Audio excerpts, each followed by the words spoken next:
Mobile बनाना सीखना चाहे या जो उनका मन पसंद का हो, कुछ भी सीखना चाहें, तो उसके लिए क्या चाहिए?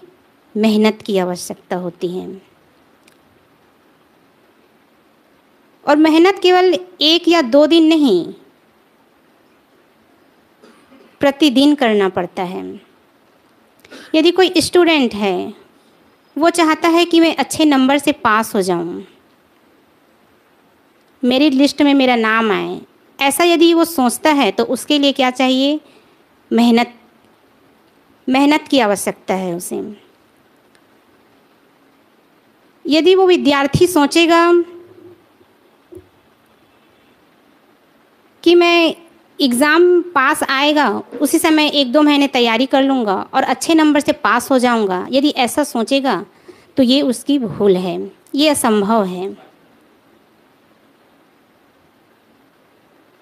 जब से टीचर पढ़ाना स्टार्ट करते हैं, तब से उस विद्यार्थी को चाहिए कि वो भी पढ़ें, तब जाके उनका लक्ष्य पूरा होगा, टारगेट पूरा होगा। नहीं तो ये संभव है, नहीं होगा।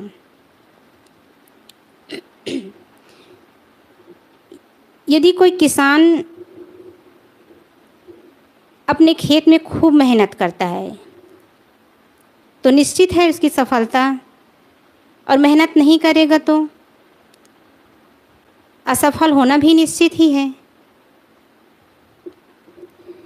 कोई कोई किसान स्टार्टिंग में तो खूब मेहनत करता है, बीज डालने से पहले अच्छे से खेत को तैयार करता है, उसमें पानी डालता है,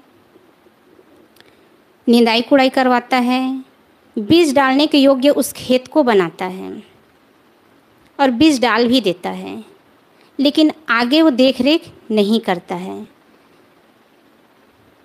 तो क्या उसे अच्छी फसल मिल पाएगी? नहीं।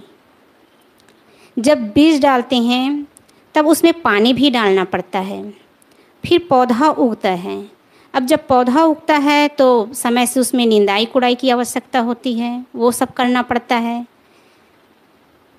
उसके बाद समय समय पर दवाई भी डालना पड़ता है, तब जाके उसकी फसल अच्छी होती है, सही रूप से फसल काट पाएंगे। और यदि बीच में छोड़ देंगे तो क्या वो सफल हो पाएंगे, सही फसल ले पाएंगे? नहीं, ये असंभव है, ऐसा नहीं हो सकता है। यदि कोई व्यक्ति मोबाइल सीखना चाहता है बनाने के लिए, आजकल तो सबके पास मोबाइल है, सब रखे हुए हैं और सब मशीनी चीज़ हैं, कुछ ना कुछ दिक्कतें उसमें आती रहती हैं, तो बहुत लोग दुकान खोले हुए हैं मोबाइल बनाने के लिए, बेचने वाले भी हैं, चलाने वाले भी हैं, यदि बिगड़ रहा है तो बनाने वाले भी हैं। तो वो व्यक्ति 1 दिन जाएगा, 2 दिन जाएगा, तीसरा दिन नहीं जाएगा, तो क्या वो सही रूप से मोबाइल बनाने के लिए सीख पाएगा? नहीं सीख पाएगा। किसी भी विषय में यदि सफल होना है तो उसमें खूब मेहनत की आवश्यकता है।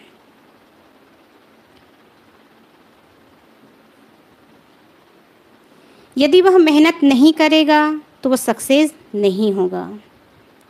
और केवल मेहनत 1 या 2 दिन नहीं, मैं पहले भी कही थी कि 1-2 दिन में कुछ नहीं होता है, निरंतर मेहनत करने की आवश्यकता है, प्रतिदिन करना पड़ता है। यदि बीच में ही हार मान जाएंगे, किसी काम को हम अधूरा छोड़ देंगे तो पूरा होगा ही नहीं, और पूरा नहीं होगा तो फिर हम असफल हो जाएंगे। असफल हो जाएंगे तो हमारा लक्ष्य पूरा नहीं होगा, जीवन में हम फेल खा जाएंगे। इसलिए किसी भी कार्य को जब हम स्टार्ट करते हैं तो उसे अंतिम तक निभाना ज़रूरी है, और ये धीरे धीरे होगा। किसी भी विषय में सफल होना है तो उसकी भी एक प्रक्रिया है। सबसे पहले वो क्या है?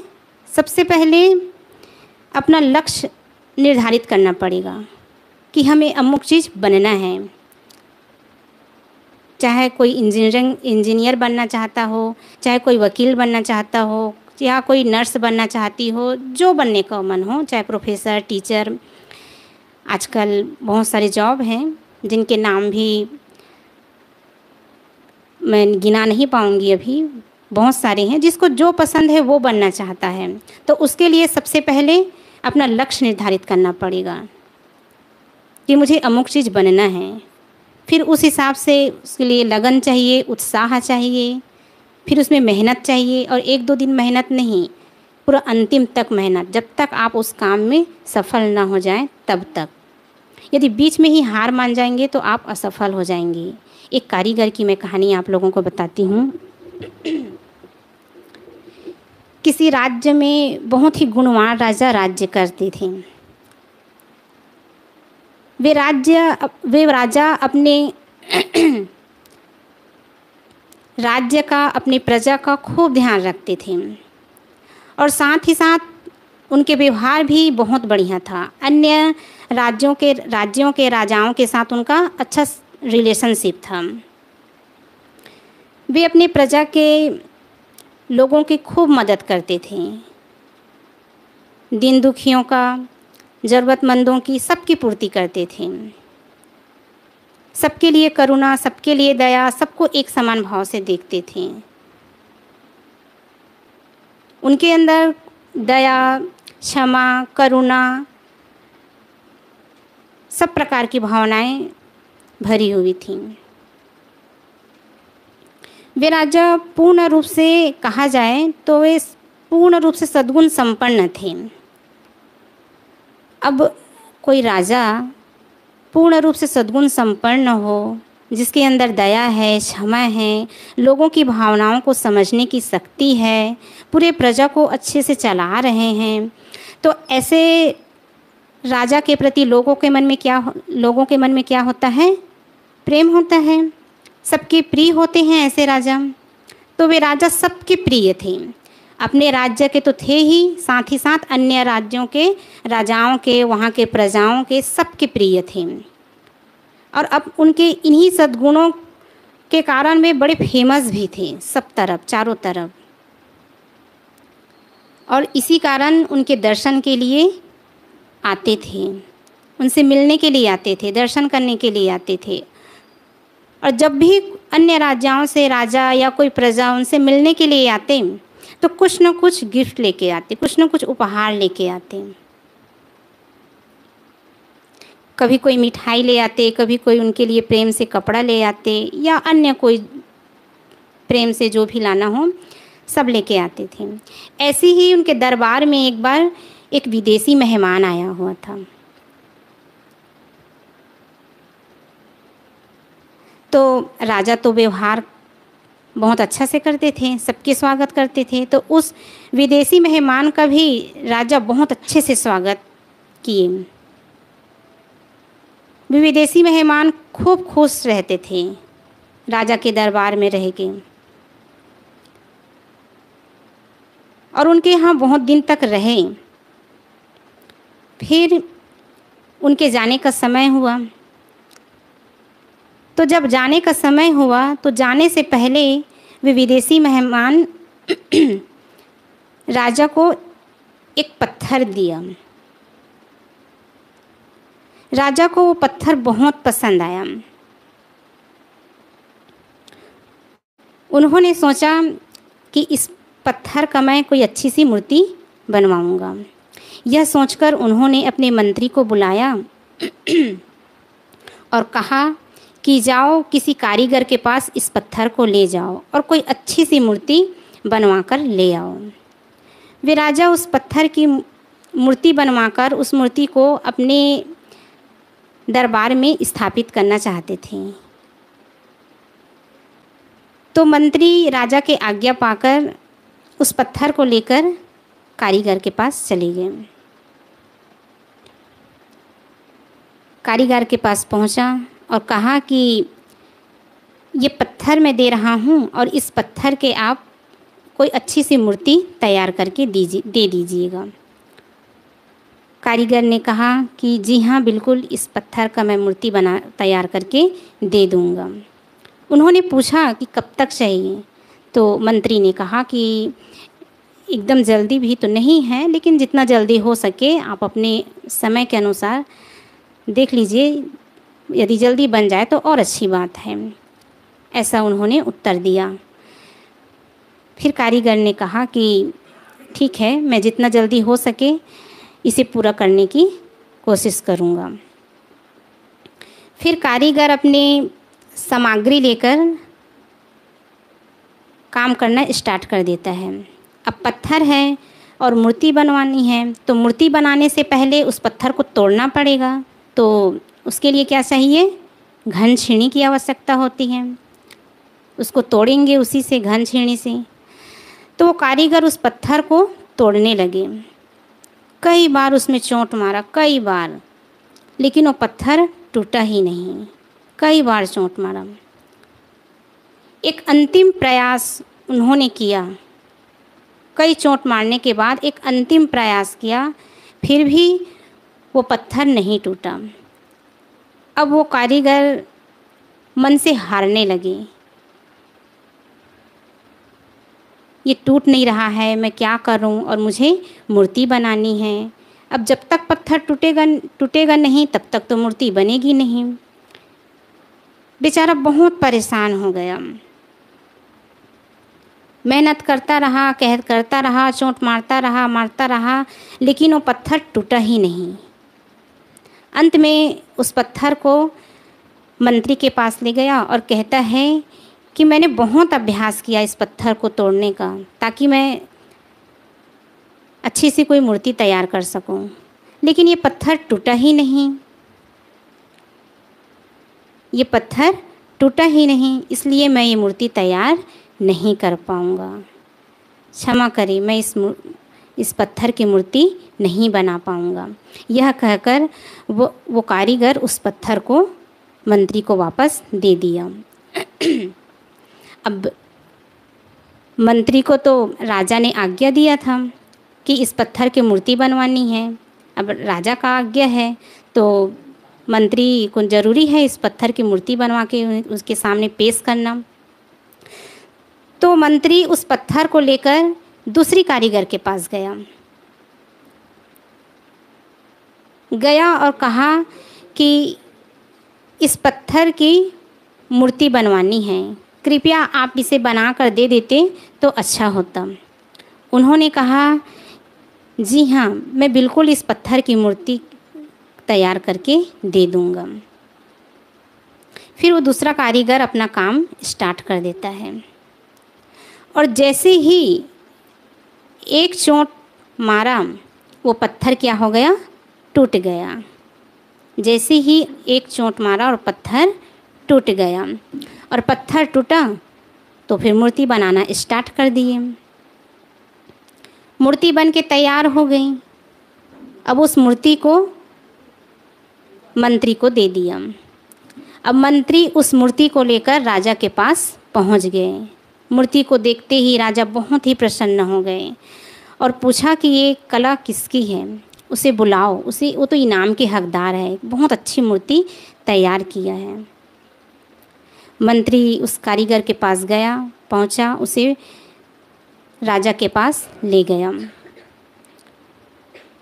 तब राजा ने कहा कि आपने बहुत ही अच्छी मूर्ति तैयार किए हैं, आप तो इनाम के हकदार हैं, बोलो आपको क्या चाहिए। तो जो भी उनकी मांगे थी वो उनकी पूरी हो गई। राजा ने उन्होंने जो कुछ अपनी फरमाइशें बताया, सब कुछ उसे मिल गया। सब कुछ मिलने के बाद वह कारीगर अपने घर के लिए निकल गया और ये सब काम पूरा करके मंत्री भी अपने घर के लिए निकल रहे थे, जा रहे थे सड़क पे।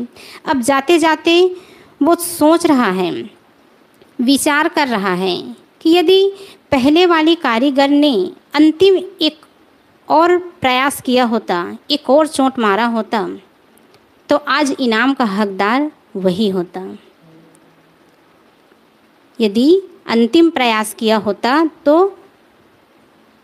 इनाम के हकदार कौन होता? पहले वाले कारीगर होता। स्टार्टिंग में तो बहुत ही खुशी से तैयार हुआ था कि मैं अच्छी सी मूर्ति बना के दूंगा, और खुशी से कर भी रहा था। लेकिन बीच में करते करते करते करते हार मान गया, थक गया। वो शरीर से नहीं थका था, घन छीनी से चोट मारते मारते उसके हाथ में कोई दर्द नहीं। वो किससे हार गए? मन से हार गए कि अब ये काम मुझसे नहीं होगा, ये पत्थर मुझसे नहीं टूटेगा और ना ही इससे मूर्ति बनेगी। वे हार मान जाते हैं, वे हार मान जाते हैं, इसलिए वे पत्थर नहीं बना पाते हैं।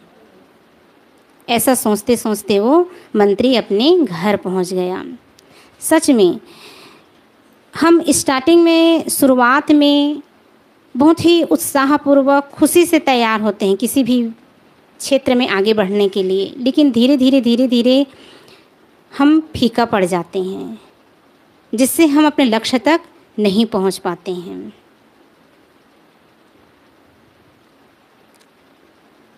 एक बार मैं कहीं गई हुई थी, तो एक विद्यार्थी थे जो पढ़ाई कर रहे थे। उन्होंने कहा कि मैं खूब मेहनत करता हूँ, खूब पढ़ता हूँ, लेकिन फिर भी मुझे जैसे अंक चाहिए वो अंक नहीं आ पाता है, जितना प्रतिशत चाहिए मैं नहीं ला पाता हूँ।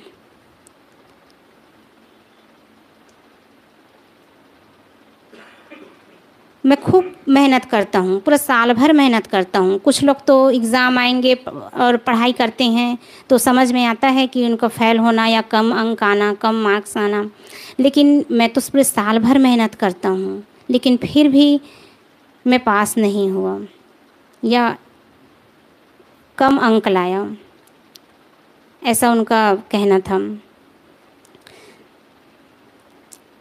तो मैंने कहा, एक उदाहरण दिया, आप सभी जानते ही होंगे उनका, थॉमस अल्वा एडिसन, जो बल्ब के आविष्कारक हैं।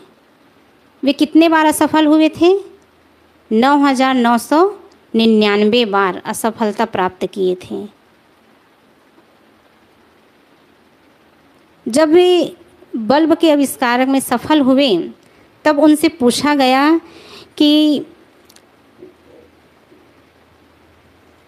आपको इतनी बार असफलता मिली, इस काम में आप इतने बार असफल हुए, फिर भी आपने हार नहीं माना, फिर भी आपने हार नहीं माना, आपने उस काम को छोड़ा ही नहीं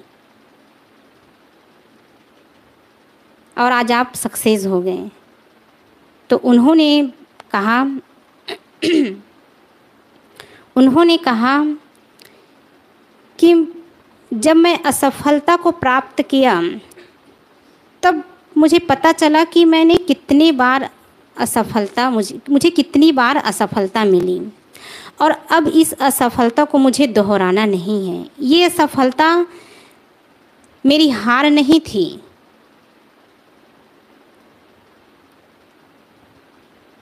ये असफलता मेरी हार नहीं थी, मुझे सिखाने की, मुझे आगे बढ़ने की ताकत थी ये असफलता। मैंने निश्चय कर लिया कि मैंने इतनी बार असफल हुआ, अब मुझे सफल होना ही है। असफलता मेरी हार नहीं, मेरी जीत थी। मैंने हार नहीं माना, मैंने बस इतना ही निश्चय किया कि मैंने इतनी बार असफलता को प्राप्त किया, अब मुझे ये दोहराना नहीं है, मुझे अब सफल होना ही है।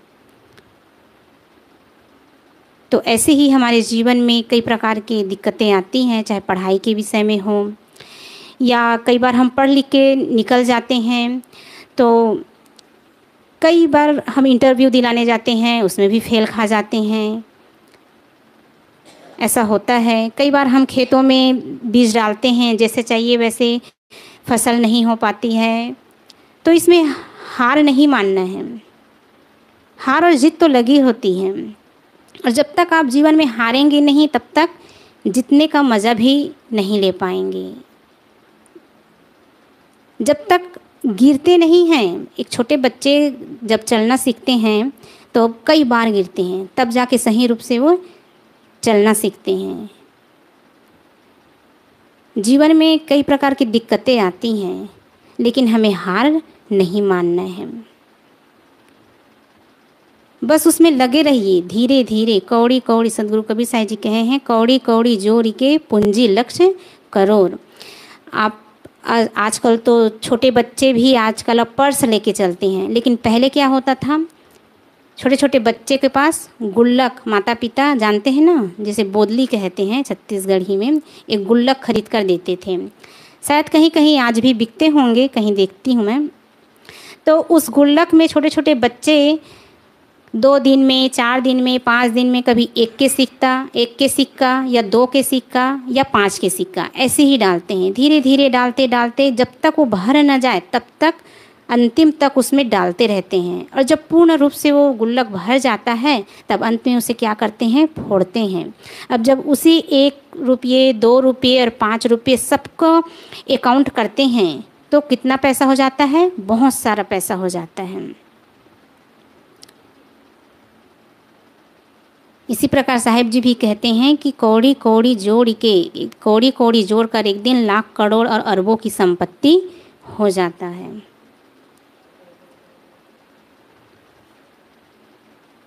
इसलिए यदि जीवन में सफल होना है, किसी भी विषय में हमें आगे बढ़ना है, तो उसमें खूब मेहनत करें, खूब अभ्यास करें।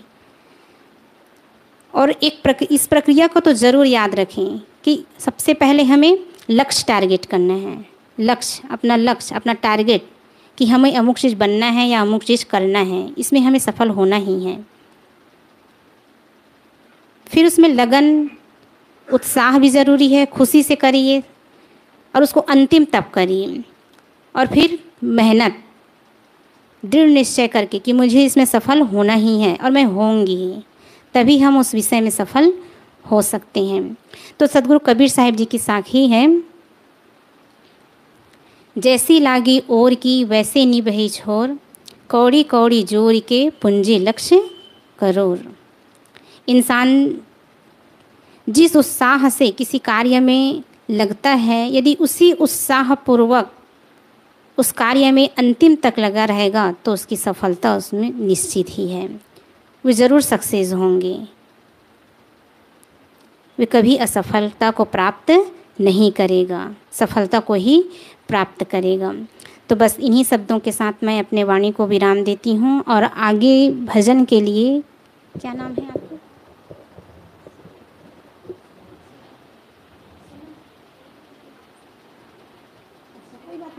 नहीं, कोई बात नहीं। क्या नाम है आपका?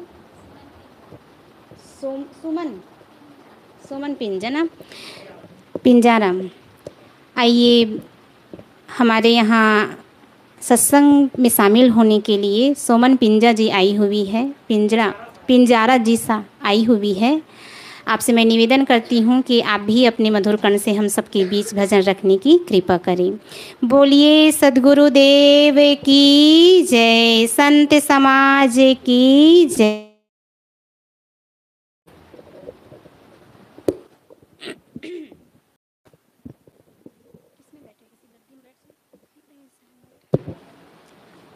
बोलिए सद्गुरु कबीर साहेब की जय।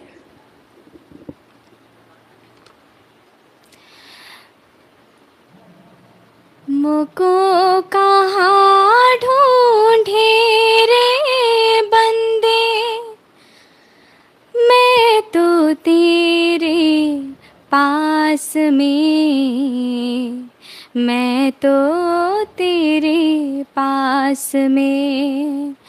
मुको कहाँ ढूंढे रे बंदे, मैं तो तेरे पास में, मैं तो तेरे पास में।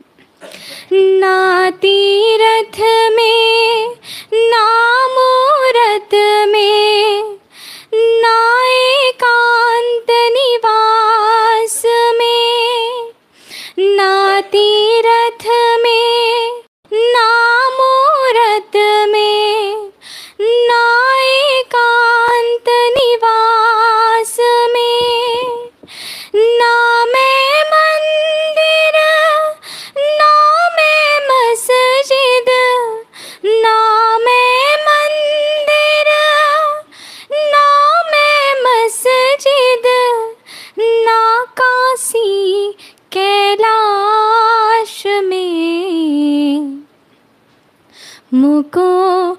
कहाँ ढूंढे रे बंदे, मैं तो तेरे पास में, मैं तो तेरे पास में। ना मैं जब में, ना मैं तप में, ना मैं व्रत उपवास में, ना मैं जप में, ना मैं तप में, ना मैं व्रत उपवास में, ना मैं क्रिया कर्म में रहता, ना मैं क्रिया कर्म में रहता, ना ही योग संन्यास में। मुको कहाँ ढूंढे रे बंदे, मैं तो तेरे पास में, मैं तो तेरे पास में। ना ही प्राण में, ना ही पिंड में, ना ब्रह्मांड आकाश में, ना ही पिंड में, ना ही प्राण में, ना ब्रह्मांड आकाश में, ना मैं भ्रिकुटी भंवर गुफा में, ना मैं भ्रिकुटी भंवर गुफा में, ना ही नाभि के पास में। मुको कहाँ ढूंढे रे बंदे, मैं तो तेरे पास में, मैं तो तेरे पास में। खोजी होए तुरंत मिल जाऊं, पल भर की तलाश में।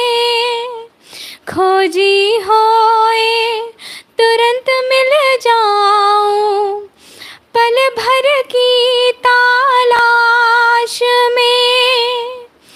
कह ही कबीर सुनो भाई साधो, कह ही कबीर सुनो भाई साधो, सब श्वासों की श्वास में। मुको कहाँ ढूंढे रे बंदे, मैं तो तेरे पास में, मैं तो तेरे पास में। बोलिए सद्गुरु कबीर साहेब की जय। साहेब बंदगी साहेब, साहेब बंदगी साहेब।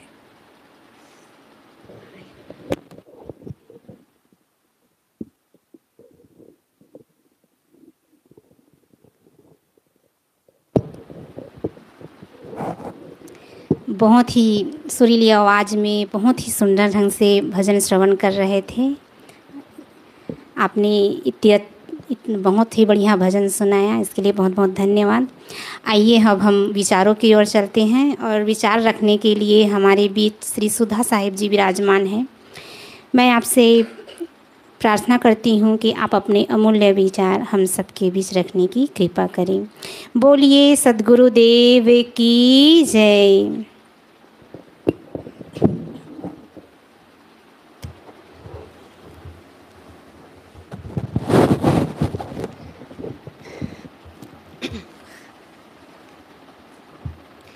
बोलिए सद्गुरु कबीर साहेब की जय। संत समाज की जय, भक्त समाज की जय।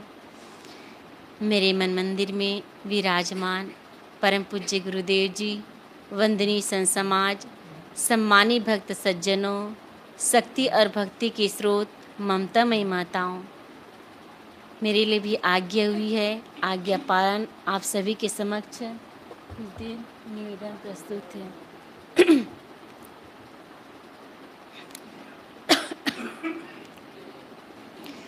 जाको सद्गुरु मिल गया,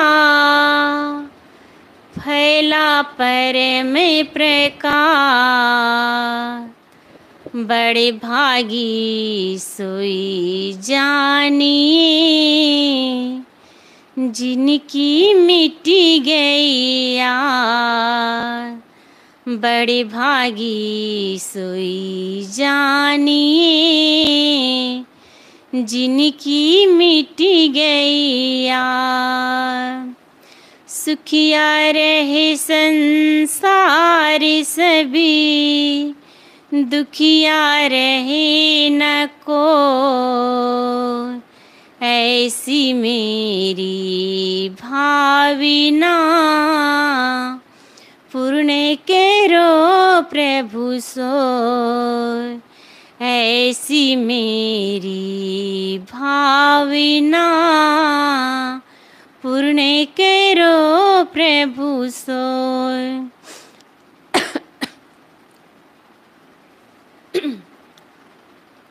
सद्गुरु विशाल देव जी द्वारा रचित सद्गुण शतक की एक पंक्ति। बहुत जन्म नरदेह को सुकृत का फल ये, मिले विवेक यथार्थ जब तभी सब दुखे। सद्गुरु कहते हैं, विवेक और यथार्थ की प्राप्ति होना अनेक नर जन्मों के शुभ कर्मों का ही परिणाम होता है। जब यह मिलता है तभी अनंत जन्मों के दुखों का अंत होता है। हर मनुष्य का प्रथम कर्तव्य है कि वह अपने जीवन को सुव्यवस्थित करके आत्मा कल्याण कर पूर्ण रूप से शांति प्राप्त करना। मनुष्य एक सामाजिक प्राणी है, इसलिए उसका समाज के प्रति भी उत्तरदायित्व बनता है कि भौतिक, सामाजिक तथा आध्यात्मिक उत्थान के लिए सहयोग करना, क्योंकि मनुष्य जो है समाज से बहुत उपकृत है। यदि मनुष्य को समाज का सहयोग और साथ ना मिले तो वह किसी भी क्षेत्र में आगे नहीं बढ़ सकता, किसी भी क्षेत्र में उन्नति नहीं कर सकता। संसार के सभी महापुरुष यही हमें समझाते हैं। संसार के सभी लोग भटकते हुए नजर आते हैं। जो संत गुरुजन होते हैं वे भटकते हुए लोगों को हमेशा ऊपर उठाने का प्रयास करते हैं। जब महात्मा बुद्ध को बुद्धत्व की प्राप्ति हुई तब उन्होंने सोचा, मुझे इस दुख भरे संसार से क्या लेना देना है। परंतु जब लोगों की करुण हृदय ने उनके हृदय को स्पर्श किया तो उनके हृदय से करुणा की धारा फूट पड़ी। जैसे मैं इस संसार के दुखों से बचना चाहता हूँ, इस संसार की भवबंधन से छूटना चाहता हूँ, ऐसे ही संसार के सभी मनुष्य इस दुख भरे संसार से छूटना चाहते हैं। किसी को ऊपर उठाने के लिए हमें स्वयं झुकना पड़ता है। ये हम सबका अनुभव भी है। यदि कोई छोटा बच्चा है, यदि हम उसको अपनी गोद में उठाना चाहे तो हम उसे स्वयं झुककर उठाते हैं। यदि कोई पानी में डूब रहा होता है तो उसे निकालने के लिए स्वयं पानी में घुसकर उसे सहारा देकर ही निकाला जाता है। किसी ने बहुत ही सुंदर कहा है, दर्द को पीकर हलाहल मुस्कुराना है जिंदगी, बचा सके किसी तो डूब जाना है जिंदगी। है बड़ा उपकार आशा के सुनहरे पल जगाना, प्यार और विश्वास की नदियाँ बहाना है जिंदगी। लोगों का तो स्वभाव होता है, यदि कोई व्यक्ति गिर गया या उनसे कुछ भूल हो गई तो उनके आंतरिक जीवन को नज़दीक से नहीं पढ़ते, उन्हें जीवन जीने का ढंग नहीं सुझाते कि मन की भटकाव में पड़े रहने से जिंदगी बर्बाद हो जाएगी तथा संयमित और सदाचार पूर्वक जीवन जीने से आध्यात्मिक तथा मानसिक सुख की प्राप्ति होगी, इसका दिग्दर्शन नहीं कराते हैं। कहा जाता है कि एक व्यक्ति था जो कुएं में गिर गया था और वह लोगों को अपनी मदद के लिए पुकार रहा था। उस रास्ते से एक राहगीर चलते हुए आया और उसने कुएं में गिरे हुए व्यक्ति को देखकर अपना भाषण शुरू कर दिया। कहने लगा कि लोगों को तो कुएं की जगह पर ऊंचा दीवार बनवाना चाहिए, परंतु लोग ऊंचा दीवार नहीं बनवाए हैं।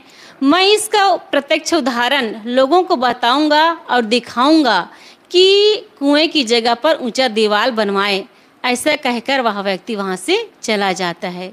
कुछ समय पश्चात उस राहगीर से दूसरा व्यक्ति आया। उसने कुएं में गिरे हुए व्यक्ति के करुण रुदन को सुना और उसे बड़े प्रेम से, बड़े प्यार से कुएं से बाहर निकाला और उसे बड़े प्यार से उपचार किया और समझाया कि जीवन के रास्ते देखकर और सावधानी पूर्वक चलना चाहिए। वह व्यक्ति था, उसकी बातों को समझ गया और दृढ़ संकल्प लिया कि मैं अब अपने जीवन के रास्ते देखकर और सावधानी पूर्वक ही चलूँगा। इसी प्रकार से संसार में लोग भोगों के कामनावश भटकते हुए नजर आते हैं। जो पथ प्रदर्शक होते हैं वे तो केवल भाषणबाजी करते ही रह जाते हैं। कुछ लोग ऐसे भी होते हैं जो उनके साथ सहनशीलता का व्यवहार करते हैं, उन्हें जीवन को कैसे ऊपर उठाना चाहिए ये बताते हैं। जो संस्कारी व्यक्ति होते हैं वे बातें को समझ जाते हैं और अपने भटकते हुए जीवन को ऊपर उठाने का प्रयास करते हैं। इस प्रकार दूसरों की मदद करने से अपना समय और शक्ति बर्बाद हो सकता है, लेकिन कोई व्यक्ति अपने भटकते हुए जीवन को ऊपर उठाने का प्रयास करते हैं तो ऐसा परिहित में उठाया हुआ कष्ट बहुत ही सुखद होता है। गोस्वामी तुलसीदास जी भी कहते हैं, परिहित सरी से धर्म नहीं भाई, अर्थात दूसरों के भलाई के समान कोई धर्म नहीं है। सदगुरु कबीर साहब जी भी कहते हैं, हितकारी और सच्चा मित्र वही होता है जो कुमार्ग में जाते ही व्यक्ति को सतमार्ग की ओर ले आए। यह केवल कथन मात्र से नहीं बल्कि स्वयं सही रास्ते पर चलकर उन्हें सही दिशा दे, उन्हें सही ज्ञान दे। इससे बड़ी क्या बात हो सकती है जो दूसरों के लिए इतनी विनम्र एवं करुणा विगलित हो जाए। सदगुरु कबीर साहब जी कहते हैं, दादा भाई बाप के लेखो शरणन हुई है बंदा, अब की पुरिया जो निर्वारे सोजग सदा आनंदा। सदगुरु कबीर साहब जी कहते हैं कि ऐसे संसार के भटकते हुए लोगों, मैं तुम्हें दादा भाई पिता यहाँ तक कि मैं तुम्हारी चरणों की गुलामी करने के लिए भी तैयार हूँ। यदि तुम अपने भटकते हुए जीवन को संभाल लेते हो, यदि तुम अपना उद्धार कर लेते हो तो तुम सदा के लिए आनंदित हो जाओगे। इससे बड़ी और क्या बात हो सकती है जो दूसरे के लिए इतना करुणा विगलित हो जाए, इतना विनम्र हो जाए। किसी ने बहुत ही सुंदर कहा है, हम उन्हें याद किया करते हैं जो औरों के लिए जिया करते हैं, खुद अगरबत्ती की तरह जलकर जो औरों को खुशबू दिया करते हैं। अपने सुख और स्वार्थ के लिए तो सभी जीते हैं, लेकिन दूसरों के उद्धार के लिए अपने दिल के दरवाजे खोल देता है, ऐसा व्यक्ति ही देवता कहलाने योग्य होता है। सदगुरु कबीर साहब जी कहते हैं, मैं रोऊं यह जगत को मोको रोए न कोई। अर्थात जो संत गुरुजन होते हैं वे संसार में भटकते हुए जीवों को देख करके दुखी हो जाते हैं, करुणा विगलित हो जाते हैं और उसे संसार से भवपाल लगाने का हर संभव प्रयास करते रहते हैं। गोस्वामी तुलसीदास जी भी कहते हैं, संत हृदय नवनीत समाना, कहा कबिन पर कहा न जाना, निज पर ताप द्रोही नवनीता, पर दुख द्रोही जो संत पुनीता। मक्खन में जब बाहर से ताप लगता है तब वह पिघलता है, लेकिन संत गुरुजन होते हैं जो दूसरों की पीड़ा को देखकर ही, दूसरों के करुण रुदन को देखकर ही वे करुणा विगलित हो जाते हैं और उसे इस संसार से पार लगाने का हर संभव प्रयास करते हैं। व्यक्ति को जब बाहर से चोट लगती है तब कोई रास्ता दिखाई नहीं देता, ऐसे समय में संत गुरुजन ही होते हैं जो उन्हें सहारा देकर उसे इस भवबंधन से छुड़ाते हैं, उसे पार लगाते हैं। तब व्यक्ति जो है स्वपरहित करता है, वरना इस दुनिया की चकाचौंध में कौन याद करता है। ऐसे संत गुरुजनों को सब तो बेहोशी में जीते हुए चले जाते हैं। किसी ने बहुत ही सुंदर कहा है, दुखों से अगर चोट खाई न होती, तुम्हारी प्रभु याद आई न होती। जगाते नहीं यदि तुम गुरु ज्ञान द्वारा, कभी हमसे कोई भलाई न होती। संत गुरुजन ही होते हैं जो हमें हर समय समझाते हैं कि जीवन को कैसे जीना चाहिए, जीवन में ऐसा काम करना चाहिए जिससे हमें पछतावा ना हो। सदगुरु विशाल देव जी कहते हैं, संत गुरु आधार और न रक्षक कोई कीते। अर्थात साधक को संत गुरुजन ही होते हैं जो सहारा देते हैं। उन्हें हर समय प्रयास करते रहते हैं कि इनका जीवन सुंदर बने, इनका जीवन सुखमय बने। हम देखते भी हैं जो संत गुरुजन ही होते हैं जो हमें हर समय यही प्रयास करते हैं कि हमारा जीवन सुंदर हो, हमारा जीवन कमल के समान खिले और हम उस बुलंदी पर पहुँचे जहाँ पर हम पहुँचना चाहते हैं। जीवन में गलतियाँ किससे नहीं हो जाती, पर उन गलतियों को जिसने मनसा वाचा कर्मणा से पूर्ण रूप से गलानी करके त्याग कर देता है, निश्चित ही वही अपना कल्याण करता है। पथिक जी महाराज भी बहुत सुंदर कहते हैं, अगेरी गलती रुलाती है तो राहें भी दिखाती है, मनुज गलती का पुतला है, ये अक्सर हो ही जाती है। जो कर ली ठीक गलती को उसे इंसान कहते हैं, किसी के काम में जो आए उसे इंसान कहते हैं। जो दोषी व्यक्ति है उसको दंड देना बहुत ही सरल होता है, परंतु उसके अंतःकरण को सही दिशा में मोड़ना कठिन होता है, और ऐसा करना ही महानता है। जो काम पुलिस वेद के द्वारा नहीं कर पाते, वह काम संत गुरुजन करते हैं। वह अपनी ज्ञान के फव्वारा से व्यक्ति के जलते हुए हृदय को शीतल बना देते हैं।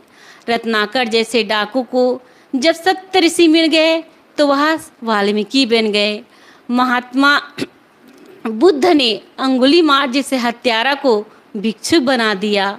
एक बार क्या हुआ, एक स्त्री को लेकर संत ईसा मसीह के पास आए और कहा, हुजूर इस स्त्री पर व्यभिचार का आरोप है, इसलिए हम इसे पत्थर मार मार करके इसे समाप्त कर देना चाहते हैं। संत ईसा मसीह ने कहा, सचमुच इसने अपराध किया है और अपराधी को सजा भी मिलनी चाहिए, लेकिन पहला पत्थर वह व्यक्ति मारे जिसने आज तक अपने जीवन में एक भी अपराध ना किया हो।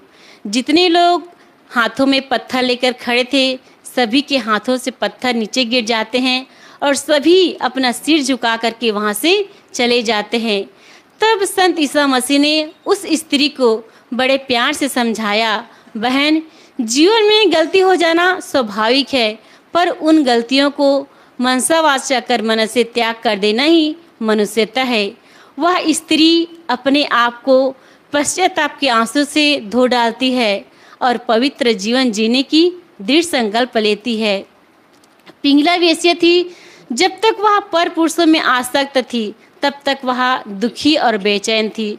जब उन्हें पर पुरुषों से वितृष्णा हुई तब वह अपने आप सुख और शांतिपूर्वक जीवन बिताने लगी। दुनिया के लोग तो अपने स्वार्थ और संबंध तक अपने संबंध स्थापित करते हैं, उन्हें दूसरों के सुख दुख से कुछ भी लेना देना नहीं होता है।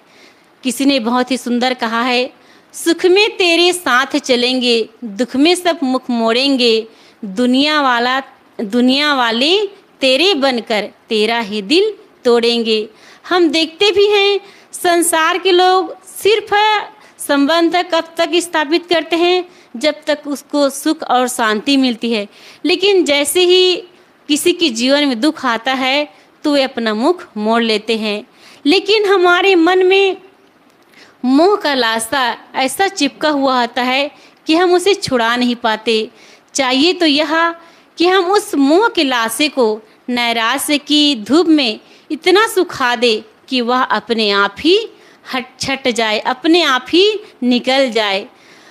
हम सोचते हैं कि जीवन में इतनी सारी गलतियां हो गई है, वहाँ एक गलती और हो जाए तो क्या होगा। कहते हैं कि एक बार एक दर्जी था, वो कपड़ा की सिलाई करता था और जैसे उसके पास कोई अच्छा कपड़ा आता था तो वो कपड़ा चुरा लेता था। एक बार उसने स्वप्न में देखा कि मैं यमलोक पहुंच गया हूं और वहां हजारों प्रकार की झंडियां लगी हुई है।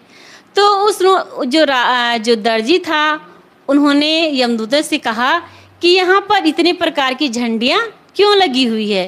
तो यमदूतों ने बताया कि तुमने इतने प्रकार कपड़े की चोरी की है और इसका प्रतिफल तुम्हें मिलेगा। तो जो दर्जी था वह तो कांप गया कि मुझे इतना सज़ा मिलेगी, इतना मुझे दंड मिलेगा, और वह भयभीत हो गया, कांप गया और संकल्प किया कि मैं आज के बाद कभी कपड़े की चोरी नहीं करूँगा। दूसरे दिन वहाँ अपने दुकान गया और अपने रागिर्दों से कहा कि मैं जब भी कपड़े चुराने लगूं तो आप लोग मुझे कह देना उस्ताद झंडी झंडी झंडी, और मैं समझ जाऊंगा और मैं कपड़े की चोरी नहीं करूंगा। अब वो जो दर्जी था कपड़े की सिलाई करता था, 5-6 महीना हो गया कपड़े की चोरी नहीं किया। एक दिन क्या हुआ, उसके पास एक विलायती और चमचमाती कपड़ा आया। वह अपने मन के लालच को रोक नहीं पाया और वह कपड़ा फिर से चुराने लगा। तो जो उसके साथी थे, जो उसके रागिर्द थे, उन्होंने कहा कि उस्ताद झंडी झंडी झंडी। तो क्या कहा दर्जी ने, पता है आप लोगों को क्या झंडी झंडी लगा रखे हो? जहाँ इतनी सारी झंडियाँ लगी हैं वहाँ एक झंडी और लग जाएगी तो क्या होगा। यही दशा हम लोगों की होती है। हम लोग भी सोचते हैं जहाँ जीवन में इतनी सारी गलतियाँ हो गई है वहाँ एक गलती और हो जाए तो क्या होगा। हमें चाहिए कि हम उन गलतियों से सबक ले, हम उसको दोहराए ना, तब हमारा जीवन सुंदर बनेगा। महत्व इसका नहीं है कि हमने भविष्य में क्या किया और क्या नहीं किया, महत्व इसका है कि हम वर्तमान काल में क्या कर रहे हैं, क्योंकि हमारे भविष्य का निर्माता हमारा वर्तमान समय होता है, हमारा वर्तमान समय ही होता है। यदि मनसा वाचा कर्मणा से पूर्णकृत गलानी कर्मों को हम त्याग कर देते हैं और सत्संग, सदाचार और साधना पूर्वक जीवन बिताते हैं तो हम इसी जीवन में परम शांति पा सकते हैं। सत्पुरुषों की संगति एवं सत्संग से भयंकर अपराधी भी सुधर सकता है, बदल सकता है। इसलिए सदैव सत्पुरुषों की संगति करना चाहिए, क्योंकि संत गुरुजन ही हमें बताते हैं कि जीवन को कैसे जीना चाहिए।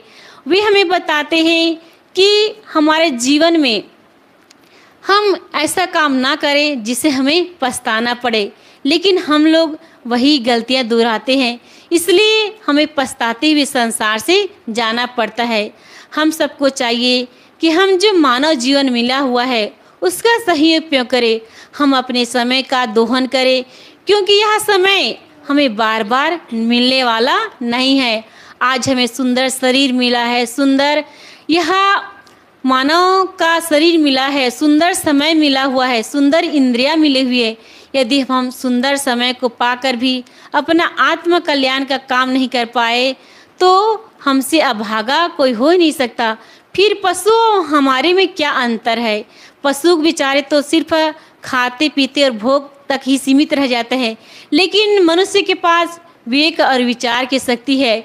यदि विवेक और विचार से काम लिया जाए तो निश्चित हम अपने जीवन को सार्थक बना सकते हैं। संत गुरुजन हमें बताते हैं कि मैं कौन हूँ, जगत क्या है, संसार और मेरा संबंध क्या है, इस पर हमें विचार करना चाहिए। यह जीवन हमें केवल खाने पीने के लिए नहीं मिला है, बल्कि कल्याण करने के लिए भी मिला है। आज सुंदर अवसर पाकर हम अपना कल्याण का काम न कर पाए तो हमारा मानव जीवन पाना निरर्थक हो जाएगा। इसलिए हम सबको चाहिए कि हम अपने जीवन का सही उपयोग करें। सद्गुरु विशाल देव जी कहते हैं, बहुत जन्म नरदेह का सुकृत का फल ये, मिले विवेक यथार्थ जब तभी सब दुखे। अर्थात विवेक और यथार्थ की प्राप्ति होना अनेक नर जन्मों के शुभ कर्मों का ही परिणाम होता है। इसलिए हम अपने जीवन को सुंदर बनाएं, हम अपने जीवन को कल्याण की ओर ले जाएं, क्योंकि यह मानव जीवन हमें बार बार मिलने वाला नहीं है। आज सुनहरा अवसर पाकर भी हम सत्पुरुषों की संगति ना करें, उनके पास ना बैठे, सत्संग में ना जाए, तो हमसे बड़ा अभागा कोई हो ही नहीं सकता। इसलिए जो समय मिला हुआ है उसका हम सही उपयोग करें। अपने जीवन को देखिए कि मैं कहीं गलत राह में तो नहीं जा रहा हूँ, क्योंकि जो व्यक्ति अपने जीवन को हर दिन देखता है उनसे जीवन में कभी गलतियाँ नहीं होगी और हमेशा भी आगे बढ़ते ही जाएगा। इसलिए जो जीवन हमें मिला हुआ है उसका हम सही उपयोग करें, तभी है हमारा मानव जीवन पाना सार्थक होगा। बस इन्हीं शब्दों के साथ मैं अपनी वाणी को यहीं पे विराम देती हूँ। बोलिए सद्गुरुदेव की जय, संत समाज की जय, भक्त समाज की जय, भक्तिमती माताओं की जय। साहिब बंदगी साहिब। बहुत ही सुंदर श्री सुधा साहिब जी के मुखारबिंद से विचार श्रवण कर रहे थे। आप गाएंगे जी। विचार श्रवण कर रहे थे कि बहुत ही सुंदर यह अवसर मिला हुआ है और बहुत ही सुंदर यह मानव शरीर मिला हुआ है। इसके बाद भी यदि हम अपने आप को पहचान नहीं पाते हैं, कुछ अध्यात्म के अंदर घुसते नहीं हैं, उसे जानना पहचानना नहीं चाहते हैं कि मैं कौन हूँ, क्या हूँ, ये जगत और मेरा संबंध क्या है, तो सही कह रही हैं, ये हमारी मूर्खता ही है। सदगुरु कबीर साहिब जी भी कहते हैं, जिन जिन संबल न कियो अस्पुर पाटन पाए, झाली परे दिन आथिये संबल कियो न जाए। इतना सुंदर मानव शरीर मिला हुआ है और इतना सुंदर सत्संग भी मिला हुआ है, संत गुरुजन भी मिले हुए हैं। इसके बाद भी यदि हम आध्यात्मिक पूंजी क्या है? हमारे अच्छे संस्कार, जितने ही सद्गुण हैं, इन सबको यदि हम अपने जीवन में ग्रहण नहीं करते हैं तो ये मानव जीवन पाना व्यर्थ है। अभी हमारा शरीर क्या है? स्वस्थ है, मस्त है, हमारी सारी इंद्रियां ठीक हैं, और जब झाली परे दिन आते संबल कियो न जाए। जिस दिन ना आँख से हमें दिखाई देगा, न मुख से हम कुछ बोल पाएंगे, कान से हम सुन भी नहीं पाएंगे और ना ही हम पैर से ढंग से चल पाएंगे, तो क्या हम सत्संग स्थल तक आ सकते हैं? नहीं आ सकते। क्या हम संत गुरुजनों के दर्शन कर पाएंगे? नहीं कर पाएंगे। मृत्यु हमें संदेश देती है। कैसे संदेश देती है? अभी आप हमारे सामने बैठी हुई हैं, आपके बाल अभी पके नहीं हैं, आपके जस्ट पीछे बैठे हुए हैं, उनके बाल पक गए हैं। ये है संदेश देना। आपके आँखों में चश्मा नहीं लगा है, लेकिन पीछे पलट के देखिए, उनके आँखों में चश्मा लगा हुआ है। ये है मृत्यु का संदेश। आपके भी दांत सही हैं, आपके कान भी सही हैं, आप सुन रहे हैं, लेकिन साइड वाले को देखिए, अपने पीछे वालों को देखिए, माताओं को देखिए साइड में, अपने इनको नहीं कही, इधर के लेफ्ट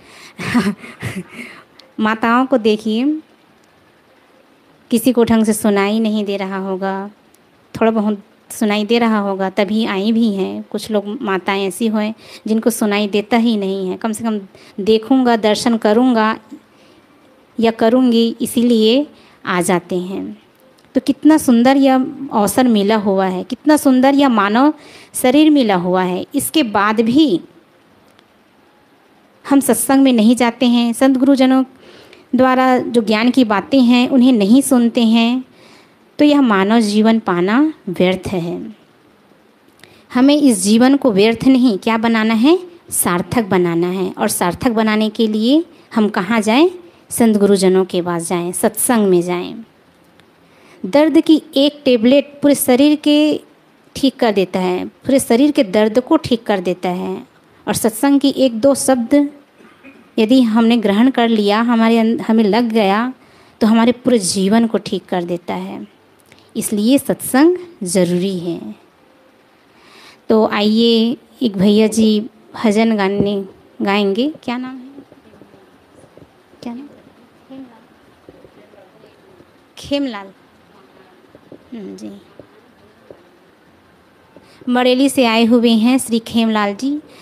आपसे मेरा निवेदन है कि आप भी अपने मधुर कर्ण से एक भजन रखने की कृपा करें। बोलिए सद्गुरुदेव की जय, संत समाज की जय। साहेब बंदगी साहेब वहीं पर आएंगे। हाँ यहीं आइए ना, आप यहाँ आ जाइए, मैं उसको सेट कर देती हूँ।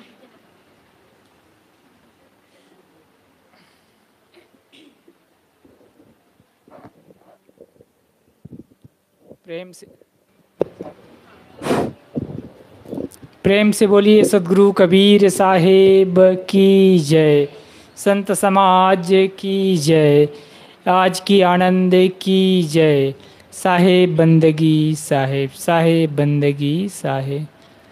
संत मिलन को जाइए तजी माया अभिमान, ज्यों ज्यों पग आगे धरे कोटिन यज्ञ समान। की आग लगी आकाश में, झरझर गिरे अंगारे, संत न होता तो जग में जल मरता संसार। प्रेम से बोलिए सद्गुरु कबीर साहेब की जय। संतन के संग लाग रे तेरी अच्छी बनेगी, संतन के संग लाग रे तेरी अच्छी बनेगी। अच्छी बनेगी तेरी बिगड़ी बनेगी, अच्छी बनेगी तेरी बिगड़ी बनेगी। बन जाएगी तेरी भाग रे तेरी अच्छी बनेगी। संतन के संग लाग रे तेरी अच्छी बनेगी। हंसन की गति हंस ही जाने, हंसन की गति हंस ही जाने, क्या जाने कोई कागरे तेरी अच्छी बनेगी। संतन के संग लाग रे तेरी अच्छी बनेगी। संतन के संग पूर्ण कमाई, संतन के संग पूर्ण कमाई। होए बड़ो तेरो भाग रे तेरी अच्छी बनेगी। संतन के संग लाग रे तेरी अच्छी बनेगी। अच्छी बनेगी तेरी बिगड़ी बनेगी, अच्छी बनेगी तेरी बिगड़ी बनेगी। बन जाएगी तेरी भाग रे हो तेरी अच्छी बनेगी। ध्रुव की बन गई हो, ध्रुव की बन गई प्रहलाद की बन गई, ध्रुव की बन गई प्रहलाद की बन गई। गुरु सुमिरन बैराग रे हो तेरी अच्छी बनेगी। गुरु सुमिरन बैराग रे तेरी अच्छी बनेगी। कहत कबीर कहत कबीर सुनो भई साधो, कहत कबीर सुनो भई साधो, नाम भजन में लाग रे, हो तेरी अच्छी बनेगी, संतन के संग लाग रे, हो तेरी अच्छी बनेगी। अच्छी बनेगी तेरी बिगड़ी बनेगी, अच्छी बनेगी तेरी बिगड़ी बनेगी, बन जाएगी तेरी भाग रे, हो तेरी अच्छी बनेगी। प्रेम से बोलिए सदगुरु कबीर साहेब की जय। साहेब बंदगी साहेब।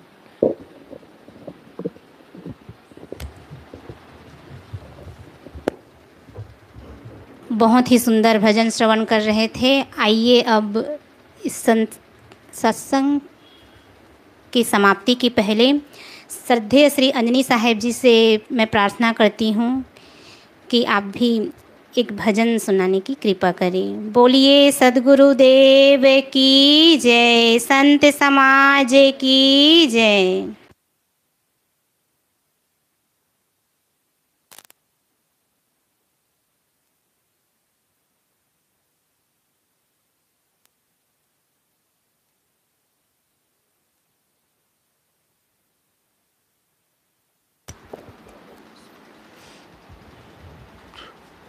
बोलिए सद्गुरुदेव की जय, संत समाज की जय, भक्त समाज की जय, भक्तिमती माताओं की जय।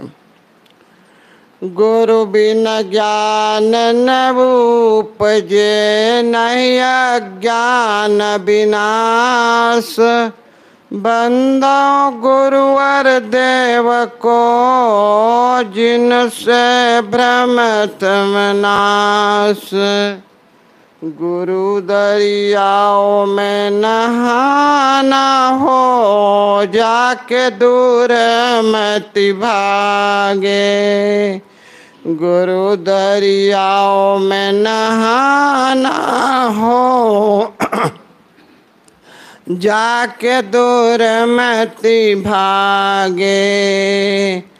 गुरु दरियाओं में सदा जल निर्मल, गुरु दरियाओं में सदा जल निर्मल, पठत उपजत ज्ञान हो, जाके दूर मति भागे। पठत उपजत ज्ञान हो, जाके दूर मति भागे। गुरु दरियाओं में नहाना हो, जाके दूर मति भागे।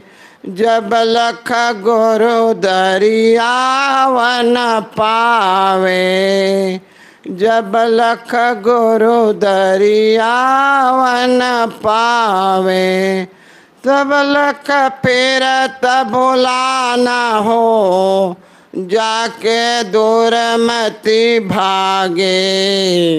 जब लख फिरत भुलाना हो, जाके दूर मति भागे। गुरु दरियाओं में नहाना हो, जाके दूर मति भागे। 68 तीरथ गुरु जी के चरना, 68 तीरथ गुरु जी के चरना, श्री मुख आप बखाना हो, जाके दूर मति भागे। श्री मुख आप बखाना हो, जाके दूर मति भागे। गुरु दरियाओं में नहाना हो, जाके दूर मति भागे। पलटू दास दरियाव नहाए, पलटू दास दरियाव नहाए। मिट गया ना जाना हो जाके दूरमति भागे, जन्म मरण तरि जाना हो जाके दूरमति भागे। गुरु दरियाओं में नहाना हो जाके दूरमति भागे, गुरु दरियाओं में नहाना हो जाके दूरमति भागे। बोलिए सद्गुरुदेव की जय। सत्संग का समय पूरा हो भी गया है, थोड़ा आगे भी हो गया। अब यहीं पर हम सत्संग को समाप्त करते हैं। वंदन है गुरुदेव तुमको, वंदन है गुरुदेव। काले जाल के फंदा मारी, काले जाल के फंदा मारी। परख लखायो भेव तुमको, परख लखायो भेव तुमको।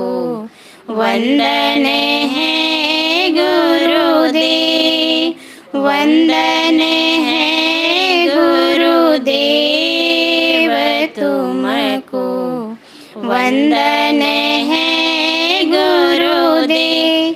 वेद शास्त्र सब खोजते हारे, वेद शास्त्र सब खोजते हारे। मर्म न जानते केव तुमको, मर्म न जानते केव तुमको।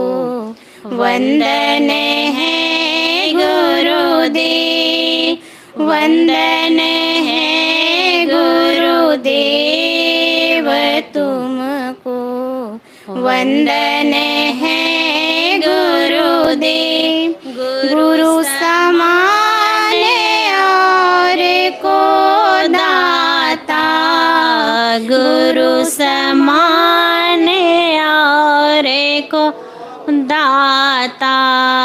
ताकि करिए सेव तुमको, ताकि करिए सेव तुमको। वंदन है गुरुदेव, वंदन है गुरुदेव तुम, वंदन है गुरुदेव। साहिब कबीर अभय पद दाता, साहिब कबीर अभय पद दाता। पूरन परख समेव तुमको, पूरन परख समेव तुमको। वंदन है गुरुदेव, वंदन है गुरुदेव तुमको, वंदन है गुरुदेव। साहिब बंदगी, साहिब बंदगी, साहिब बंदगी। बोलिए सद्गुरु कबीर साहेब की जय, सद्गुरु बिलास साहेब की जय, संत समाज की